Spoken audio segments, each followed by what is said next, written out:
Shalom, salam berkat dari kami untuk pendengar sekalian. Saat ini pendengar akan diberkati dengan program Hari Ini Harinya Tuhan bagian yang ke-8.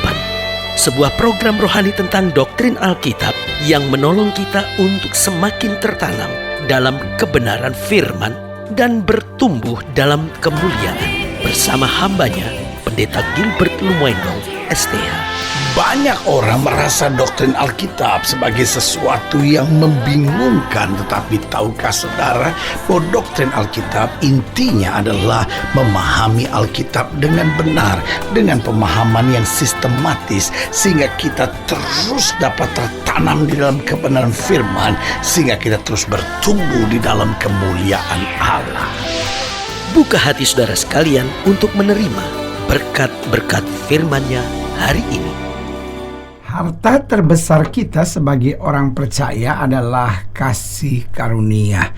Karena kalau kita dapat hidup sebagaimana kita hidup sampai hari ini, kita harus jujur mengakui itu karena anugerah, itu karena kasih karunia Tuhan. Itu sebabnya selalu saya bilang sama Tuhan, kita gak pernah bisa hitung-hitungan. Jangan pernah berdoa dan bilang, Tuhan saya kan udah buat ini sama buat Tuhan, saya kan udah buat ini buat Tuhan.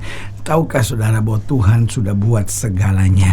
Paulus menyadari itu dan berkata, kesanggupan kami adalah pekerjaan Allah. Artinya kalau saya sanggup untuk apapun, itu semua karena Tuhan. Di luar Kristus kita gak bisa buat apa-apa, dan bersama Yesus kita cakap menanggung segala perkara. Karena itu saya ulangi sekali lagi bahwa harta terbesar kita sebagai orang percaya adalah kasih karunia yang dicurahkan buat kita dengan cuma-cuma. Karena kalau kita mau jujur, yang pertama, kasih karunia ini yang memampukan kita untuk beroleh keselamatan. Berarti dengan kasih karunia kita diselamatkan.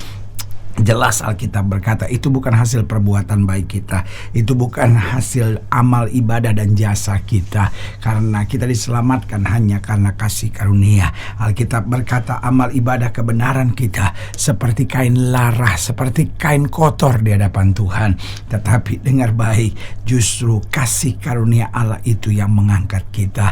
Karena itu saya harus tegaskan buat saudara, di depan pintu sorga nanti tidak akan ada timbangan. Ada banyak orang berpikir di depan pintu surga ada timbangan. Kita akan ditimbang perbuatan baik dan perbuatan jahat kita.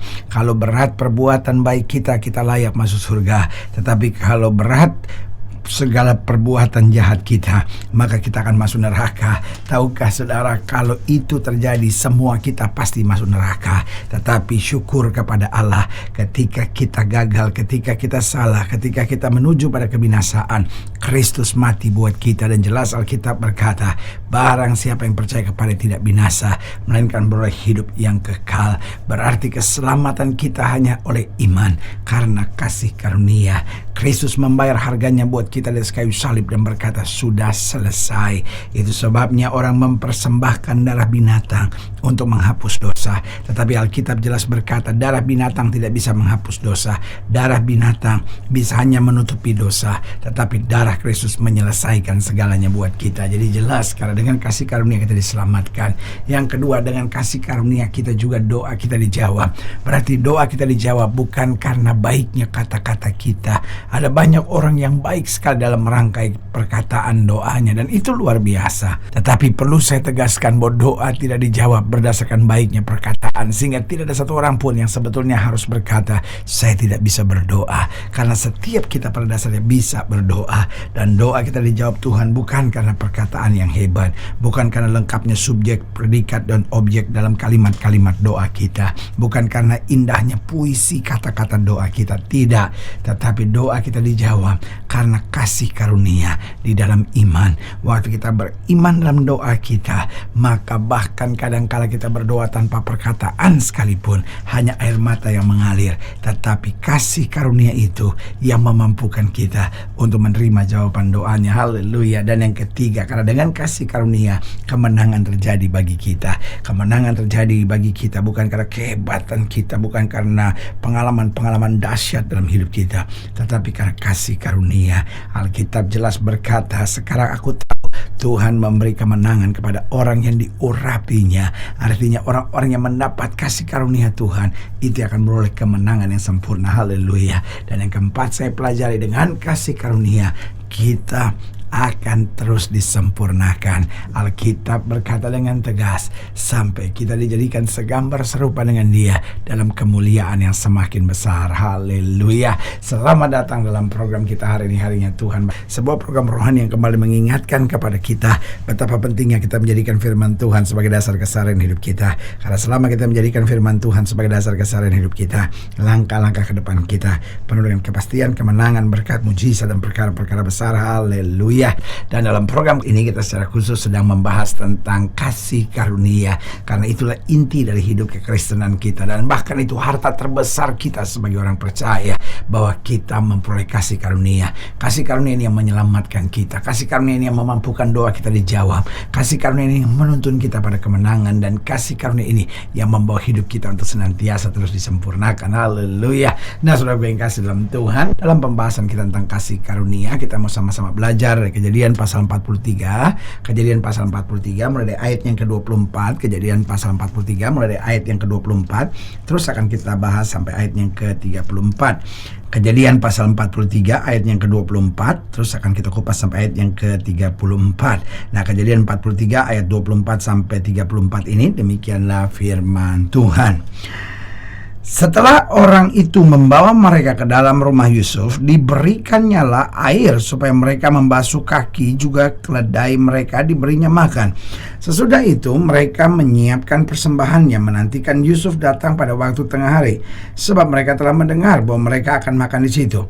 Ketika Yusuf telah pulang, mereka membawa persembahan yang ada pada mereka itu kepada Yusuf di dalam rumah, lalu sujud kepadanya sampai ke tanah. Sesudah itu ia bertanya kepada mereka, apakah mereka selamat? Lagi katanya, apakah ayahmu yang tua yang kamu sebutkan itu selamat? Masih hidupkah ia? Jawab mereka, hambamu ayah kami ada selamat, ia masih hidup. Sesudah itu berlututlah mereka dan sujud. Ketika Yusuf memandang kepada mereka, dilihatnyalah Benyamin adiknya seibu dengan dia. Lalu katanya, inikah adikmu yang bungsu itu yang telah kamu sebut-sebut kepadaku? Lagi katanya, Allah kiranya memberikan kasih karunia kepadamu, anakku. Oh, luar biasa. Diberkati oleh Yusuf, kalimatnya luar biasa. Allah kiranya memberikan kasih karunia kepadamu, anakku. Lalu segeralah Yusuf pergi dari situ, sebab hatinya sangat terharu merindukan adiknya itu, dan dicarinya tempat untuk menangis. Ia masuk ke dalam kamar lalu menangis di situ. Sesudah itu dibasuhnya mukanya dan dia tampil keluar. Ia menahan hatinya dan berkata, hidangkanlah makanan. Lalu dihidangkanlah makanan bagi Yusuf tersendiri, bagi saudara-saudaranya tersendiri, dan bagi orang-orang Mesir yang bersama-sama makan dengan mereka itu tersendiri. Sebab orang Mesir tidak boleh makan bersama-sama dengan orang Ibrani, karena hal itu suatu kekejian bagi orang Mesir. Saudara-saudaranya itu duduk di depan Yusuf, dari yang sulung sampai yang bungsu, sehingga mereka berpandang-pandangan dengan heran. Lalu disajikan kepada mereka, dihidangkan dari meja Yusuf. Tetapi yang diterima Benyamin adalah 5 kali lebih banyak daripada setiap orang yang lain. Lalu minumlah mereka dan bersukarialah bersama-sama dengan dia. Nah, saudaraku yang kekasih dalam Tuhan, ketika Yusuf melihat adiknya Benyamin, langsung dia memberkati, kiranya Allah memberikan kasih karunia kepadamu. Nah, pertanyaannya, bagaimana kita dapat menerima kasih karunia dari Allah?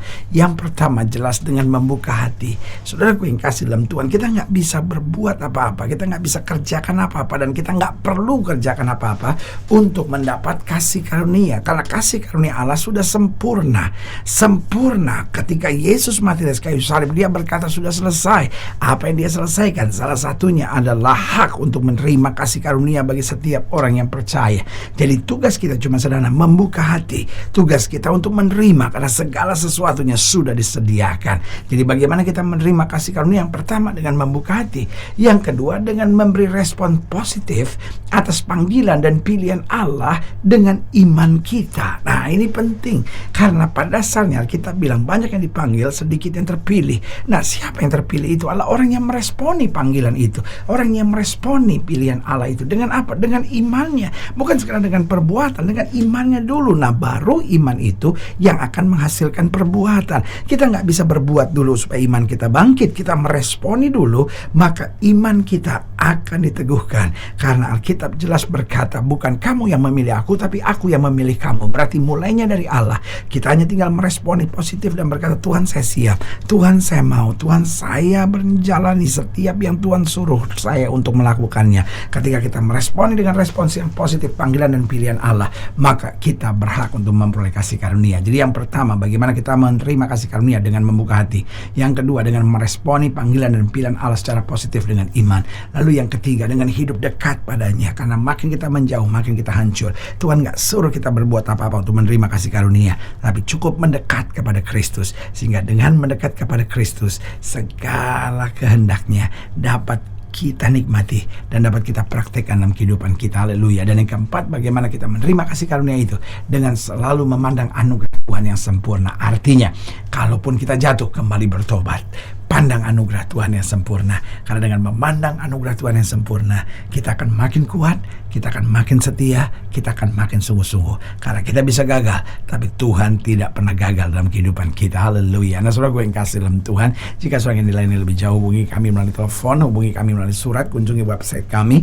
Karena kami ada untuk membawa Bapak Ibu saudara senantiasa lebih dekat pada Tuhan dan mengalami kasih kuasa mujizatnya luar biasa. Haleluya. Secara khusus melalui program ini juga saya mau berdoa buat siap yang sakit, siap yang berbeban peran, karena saya percaya bahwa bagi Allah tidak ada perkara yang mustahil. Nah, saudara-saudara yang didoakan secara khusus, boleh taruh tangan kanan saudara di dada dan kita akan berdoa. Mari kita berdoa. Bapa, dalam nama Yesus, hamba doa buat yang sakit, hamba doa buat yang berbeban berat, hamba doa untuk setiap mereka yang sedang menghadapi masa-masa yang sukar, karena hamba percaya bahwa bagi Allah tidak ada perkara yang mustahil. Bapa, hamba berdoa di dalam nama Yesus, Tuhan jamah yang sakit Tuhan sembuhkan, yang lemah Tuhan kuatkan, yang susah Tuhan liburkan, yang jatuh Tuhan angkat, sehingga hari-hari yang penuh kemenangan boleh berlaku. Secara khusus hamba doa buat mereka yang taruh tangan kanannya di dada, di dalam nama Yesus, Tuhan jamah anugerah kasih karunia kuasa Tuhan yang sempurna boleh terus mengalir. Bahkan mereka yang taruh tangan kanannya di dada, karena mungkin hari-hari ini sedang menantikan kasih karunia dari Allah, hamba berdoa pemulihan kuasa berkat Tuhan yang sempurna boleh terus dinyatakan. Terima kasih Bapa, Engkau Allah yang tidak pernah gagal, kasih karuniamu sempurna, sehingga kami terima dalam iman kasih karunia yang sempurna itu. Di dalam nama Yesus kami berdoa, haleluya, amin. Saudara gue yang kasih dalam Tuhan, kita sudah berdoa. Ingat, Allah tidak pernah lalai menepati janjinya. Inilah saatnya buat kita untuk bangkit, bersemangat, bersuka cita dalam menghadapi segala perkara. Karena kita tahu Yesus hidup, Yesus berkuasa, dan selalu menyediakan yang terbaik buat anak-anaknya. Doa saya menyertai saudara. Sampai berjumpa pada program berikut. Dan jangan lupa, jadikan hari ini harinya Tuhan. Haleluya.